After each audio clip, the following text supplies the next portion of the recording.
যারাই গুলি করেছে তাদেরকে দ্রুত সময়ের মধ্যে তাদেরকে অ্যারেস্ট করতে হবে।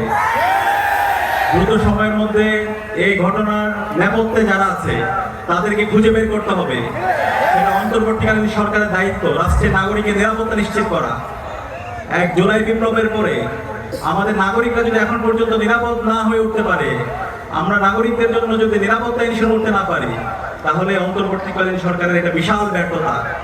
আমরা অনুরোধ করব এই ঘটনার সাথে যারা জড়িত আছে সন্ত্রাসীদেরকে দ্রুত সময়ের মধ্যে যেন আইডেন্টিফাই করা হয় এবং একই সাথে আমাদের হাদি ভাইয়ের সর্বোচ্চ চিকিৎসার যেন রাষ্ট্রের পক্ষ থেকে ব্যবস্থা করা হয়।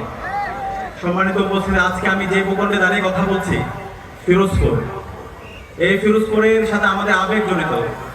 ছোটবেলা থেকে যখন আমাদের বুঝ হয়েছে তখন থেকে এই ফিরোজপুর এবং ফিরোজপুরের সাথে যে নামটি জড়িত আল্লামা দেলাওয়ার হোসেন সাঈদী, এই নামটা শোনার সাথে সাথে আমাদের মন থেকে দোয়া আসতো। ছোটবেলা থেকেই আমরা আমাদের নয়নের মণি কোরআনের বাকি আল্লামা দেলাওয়ার হোসেন সাঈদী হুজুরের নাম শুনে শুনে বড় হয়েছে।